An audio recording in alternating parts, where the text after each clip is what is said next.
तो अब आप बताइए दोस्तों कि यहाँ पे जो देख रहे हैं क्वेश्चन टैग, इस क्वेश्चन टैग की जगह पे क्या होगा। यहाँ पे 3 सर्कल देख रहे हैं ना, और एक सर्कल के अंदर एक छोटा सा सर्कल है, और यहाँ पे इस तरह के आपको लिखा हुआ है। तो यहाँ पे होगा क्या एक्चुअल में, तो वो अभी देखिए 12 है, यहाँ पे 10 है, यहाँ पे 8 है, यहाँ पे 7 है, बीच में है 34। तो हम क्या करेंगे, 10 7 70, 12 8 96। तो इसमें इसमें अगर गुणा करते हैं 12 और 8 में तो 96 आएगा, और 10 में 7 से करते हैं तो 70 आएगा। तो 20 26, तो यहाँ पे 34 से यह आएगा नहीं। 34 कैसे आएगा, 7 5 35, 7 में 5 से गुणा करके 1 घटा देते हैं, लेकिन 7 में 5 से गुणा करेंगे कैसे, यहाँ पे 5 तो है नहीं। तो यहाँ पे आप चाहे तो वीडियो को थोड़ा सा रोक सकते हैं, और रोक करके खुद चाहे तो आप कॉपी पेन उठा करके ट्राई कर सकते हैं, ठीक है। तो इससे पहले चलिए हम लोग बता देते हैं। यहाँ पे 34 है ना, तो यहाँ पे 12 दाम 120, 7 127, 8 7 56, इसको गुणा कर दीजिए 8 और 7 को, ठीक है। 8 और 7 को गुणा कर दीजिए तो कितना आ जाएगा, 56 आ जाएगा। फिर बाद में उसमें से 12 दाम 120 नहीं, 12 10 जोड़ दीजिए, कितना आएगा, 22 आ जाएगा। तो यहाँ पे 56 में से 22 घटा दीजिए तो कितना आ जाएगा आपको, 4 और 3 34 बीच वाला आ जाएगा। यानी कि इसमें इसमें आपको गुणा कर देना है, और उसमें से कितना घटाना है, तो इसको जोड़ करके घटा देना है। मतलब कि 12 10 22 हो गया ना, तो 22 घटा दीजिए 8 7 56 में से। उसी तरह से 56 में से 22 घटाएंगे तो 34 आएगा। तो यहाँ पे इसमें इसमें क्या करना है, गुणा करना है, क्योंकि यहाँ पे भी हमने गुणा किया था। तो यहाँ पे भी तो 63 आ जाएगा, और 63 में से कितना घटाएंगे हम, तो ये जोड़ करके, यानी कि 3 2 5 और 3 2 5 55 घटा देंगे 63 में से। तो 63 में से 55 घटा के देखिए, 63 में से 55, 13 में से 5 गया 8, तो 8 आ गया ना, बीच में देखिए 8 है ना। तो इसी तरह से आ रहा है। इसी तरह से हम क्या करेंगे, इसको गुणा करेंगे, कितना आएगा, 90 आएगा। 90 में से कितना घटाना है, तो 4 3 7 और 4 3 7, 77 घटाना है ना, क्योंकि इसको तो जोड़ देना है। तो 77 घटाएंगे तो 77 10 3 13, यानी कि ऑप्शन नंबर आपका ए राइट हो जाएगा। तो 90 में से 77 घटाएंगे तो 13 आएगा। ऑप्शन नंबर ए बिल्कुल यहाँ पे राइट हो गया। तो समझ गए ना, इसको मल्टीप्लाई कर देना है, गुणा कर देना है, और इसमें से घटा देना है इसका जोड़ा हुआ।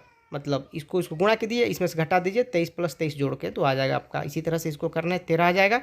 अगला सवाल है कि निम्नलिखित अक्षर श्रृंखला में लुप्त पद के लिए सही विकल्प का चयन कीजिए। मतलब कि इस तरह से लिखा गया है, और यहाँ पे क्वेश्चन टैग दिया है, पूछ रहा है क्या होगा। तो यहाँ पे A B C D G G G L K, तो क्या होगा दोस्तों, यहाँ पे देखिए इसका पहला लेटर A है, इसके बाद D है, इसके बाद G है, तो आगे क्या होगा। तो A के बाद B C 2 लेटर का गैप है, D के बाद E F 2 लेटर का गैप है, उसके बाद G के बाद H I 2 लेटर का गैप करेंगे, G H I तो G आ जाएगा, यानी कि आपका यहाँ पे G होगा। तो यानी कि आपका ऑप्शन ए ऑप्शन बी दोनों में है। अब अगला ट्राई करते हैं, C के बाद G है ना, C D E F 3 का गैप है, यहाँ पे भी 3 का गैप है, तो आगे 3 का गैप होगा, तो K L M N उसके बाद O आएगा। यानी कि J के बाद शुरू में J और लास्ट में O किस में है, ऑप्शन नंबर बी में है। यानी कि आपका ऑप्शन नंबर बी आपका राइट हो जाएगा, ठीक है। इसमें 3 3 का गैप है, तो C के बाद D E F 3 gap, G के बाद H I J, तो K के बाद L M N, तो लास्ट में O हो जाएगा, तो J Q O option B आपका राइट हो जाएगा। अगला सवाल है, दिए गए शब्दों को वर्ण क्रम में रखने पर सबसे आखिर में कौन आएगा, सबसे लास्ट में, ठीक है। इसमें से अगर आप वर्ण क्रम में रखते हैं तो सबसे लास्ट में कौन आएगा। तो सब में तो स्टार्टिंग में H है, चलिए वो तो ठीक है, उसके बाद Y भी है, Y भी है। अब सबसे लास्ट में कौन आएगा ये हमको देखना है। तो Y भी हो गया, S भी हो गया, लेकिन S सब में नहीं है, S केवल 2 ठो में है, और P है यहाँ पे, और N है।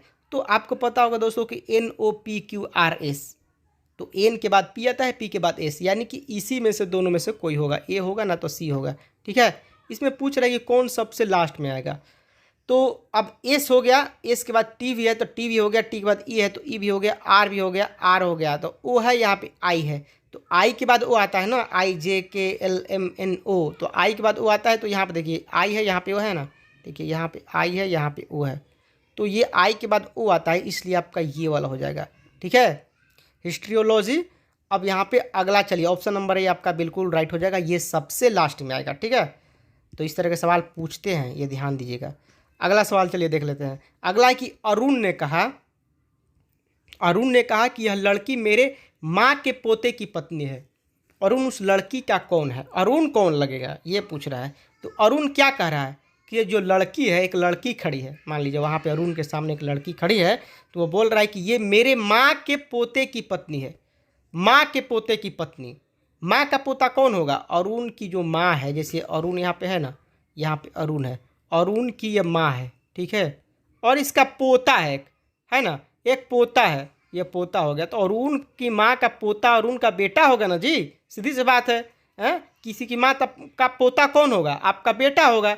तो उसकी और माँ के पोते की पत्नी, इसकी पत्नी है, ये पोते की पत्नी है, तो अरुण सीधा सीधा ससुर हो गया, है ना, सीधा सीधा ससुर हो गया। अपने बेटे की पत्नी जो है अरुण की कौन लगेगी? ये ससुर हो गया ना। तो ऑप्शन नंबर बी आपका राइट हो जाएगा। यहाँ पे ऑप्शन बी यहाँ पे मार दीजिए, ससुर हो जाएंगे। तो यही सब है दोस्तों। अब इसमें क्या है कि दोस्तों जल्दी जल्दी जा करके आंसर देख लिए, सारा मज़ा किरकिरा हो गया, क्योंकि इसका मज़ा है इसको बनाने में। आंसर देख लेने से कुछ नहीं होता है। देखिए यहाँ पे है 2, 2 स्क्वायर कर दिए 4 हो गया, 4 स्क्वायर कर दिए 16 हो गया। 16 तो ऑप्शन में नहीं है। 2 में हमने क्या किया कि +2 कर दिया 4 हो गया, और 4 में क्या किया हमने कि +2 कर दिया, तो यहाँ पे 6 हो गया। ऑप्शन में तो वो भी नहीं है। मान लीजिए यहाँ पे +2 हमने नहीं किया, +4 कर दिया, ठीक है, तभी 8 होगा, तब भी नहीं है। मान लीजिए +2 बढ़ गया, +4 बढ़ गया, +6 बढ़ गया, ऐसे भी अगर करते हैं फिर भी आपको ये सर्टिफाई नहीं कर रहा है। तो ये आखिर में यहाँ पे होगा क्या? तो इसमें क्या है कि एक तो है कि आप जल्दी से बढ़ा करके आंसर देख लिए, तो फिर बनाने का मज़ा नहीं आता है दोस्तों।